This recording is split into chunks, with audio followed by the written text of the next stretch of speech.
Bitcoin a plus de 90 000 dollars. Vraiment, c'est exceptionnel. Beaucoup de choses sont passées durant ces 2 dernières semaines. Déjà, on a eu Trump qui a été élu 47e président des États-Unis, ce qui est vraiment un grand boost pour l'écosystème. On voit Bitcoin quitter de 67 000 dollars à près de plus de 90 000 dollars, voire 93 000 dollars. Donc près de 12 000 dollars en moins d'une semaine.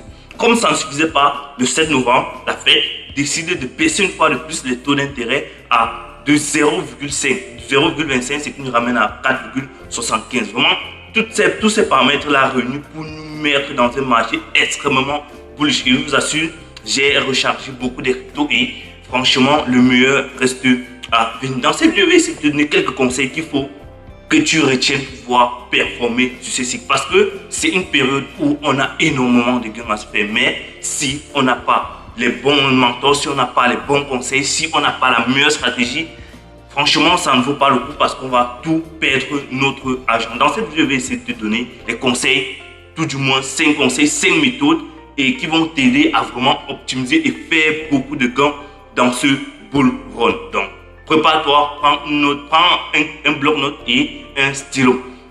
Déjà, le premier conseil, c'est avoir une bonne gestion de risque. Dans la bonne gestion de risque, on a quoi? La diversification, je ne cesse de le dire, que ce soit par narratif ou par capitalisation. Il faut diversifier et surtout ne pas fixer les targets très hauts. Parce que lorsque tu fixes les targets trop hauts, forcément le marché ne peut pas aller à ton niveau parce que généralement les personnes viennent d'entrer dans un marché, ils ont acheté à un point extrêmement haut et s'attendent à faire x10 comparé à celui qui a acheté depuis vraiment le bear market. Non, c'est pas comme ça, le marché ne t'attend pas. Donc, il ne faut pas fixer les targets très hauts. Il faut avoir une bonne gestion de risque, ne pas allouer fortement, surtout si vous n'avez pas beaucoup de capital, ne pas vous diversifier beaucoup parce que diversifier beaucoup, ça va beaucoup diluer le capital. Donc, si vous avez un capital conséquent, ne pas mettre plus de 25% ou bien plus de 30% de votre capital dans un seul altcoin.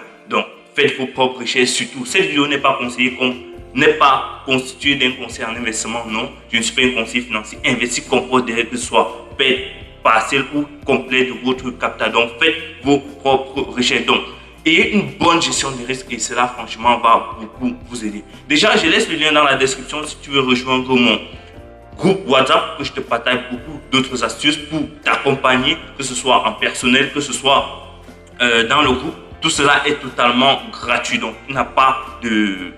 Tu ne payes aucun prix en fait. Donc, je t'aide gratuitement pour que tu puisses faire des meilleurs gains. Alors, deuxième point, un point carrément vraiment essentiel, c'est préparer sa stratégie de vente. Parce que, je vais cesser de le dire, acheter c'est extrêmement facile. Acheter, franchement, tout le monde peut acheter. Il suffit juste d'avoir quelques notions. Et même tu passes une exchange, c'est plus facile d'acheter. Mais vendre, c'est plus compliqué parce que tu ne sais pas à quel niveau vendre, tu ne sais pas comment il faut vendre. Forcément, tu peux ne pas faire de gains. Donc, ayez une bonne stratégie de vente. Et concernant la stratégie de vente, je vais vous montrer quelques points qu'il va falloir regarder. Parce que, je le répète encore, il y a l'analyse cyclique. Donc, l'analyse de cyclicité, généralement, c'est que la saison apparaît après que le Bitcoin ait fait un ATH et la dominance est en train de diminuer. Donc, il faut analyser tout cela. Et en analyse on-chain, on sait que les data on-chain sont bonnes quand les Bitcoins sur les exchanges, un peu comme ici, les Bitcoins sur les exchanges vont diminuer. Donc, ici, en fait, on a l'analyse des mineurs, donc l'analyse des cryptos sur les mineurs. On a l'analyse sociale, en fait.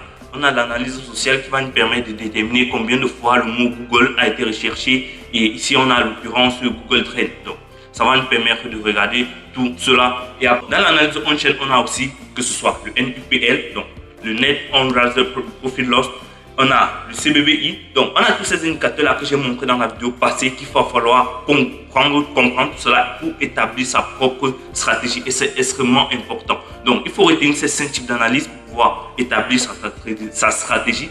On a l'analyse fondamentale, on a l'analyse technique, on a l'analyse on a l'analyse on-chain, on a l'analyse sentimentale, on a l'analyse sociale. Donc, il faut comprendre tout cela. Et on a notre propre analyse parce que des fois, ce qui est difficile, c'est que lorsque toi, tu investis sur une position et à un moment, tu te sens mal à l'aise avec les gains que tu as fait et forcément, tu te dis que tu vas aller plus haut. Non, quand tu te sens mal à l'aise, forcément, il faut chercher à vendre. Il ne faut pas commettre les mêmes erreurs.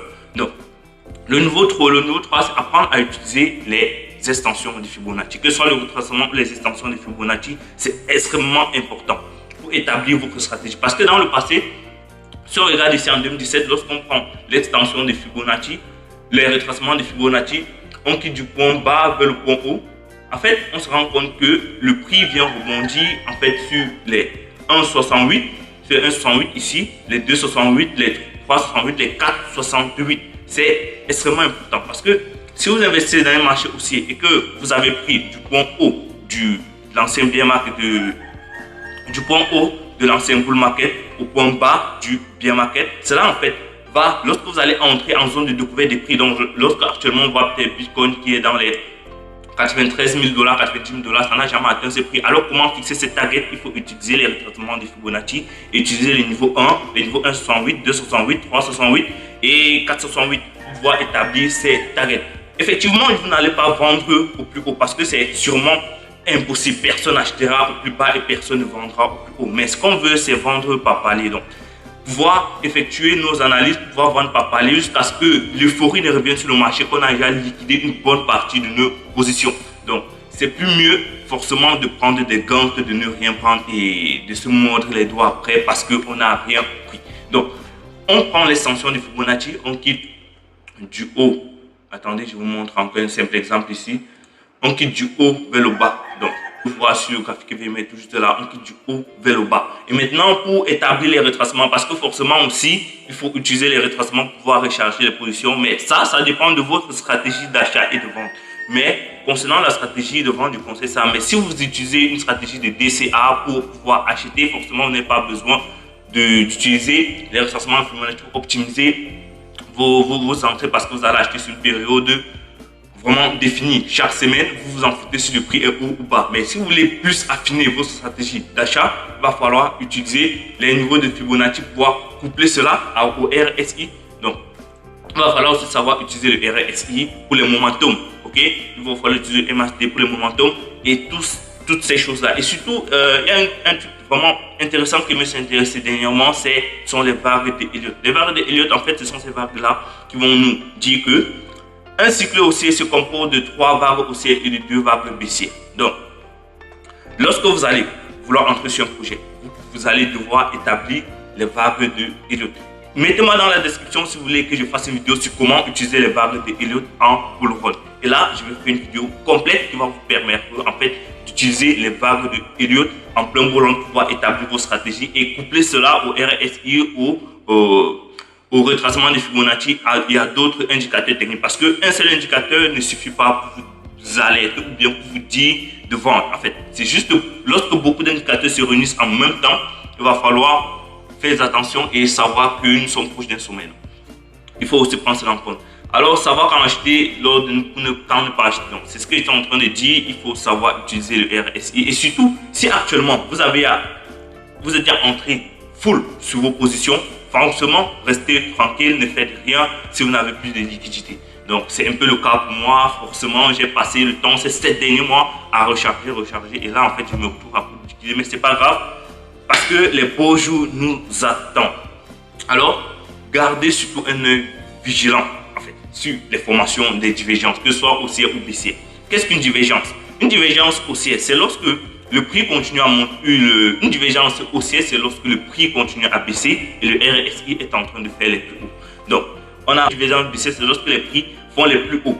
Donc, on a des prix qui ne font que monter, mais on a une force de tendance qui ne fait que baisser. On a un RSI qui ne fait faire des plus bas et inversement pour la divergence haussière. Donc, il faut prendre cela en compte et savoir que lorsque ça se réalise, ça ne donne pas un signal d'inversement directement de tendance, mais ça nous alerte déjà que la tendance peut changer à tout moment. Et il faut prendre cela en compte dans son analyse. Et une fois qu'on a tout cela, il faut surtout constater que lorsque les médias de masse vont commencer à parler de ça, de parler de crypto-monnaies, vont faire les plus hauts, il faut être extrêmement vigilant.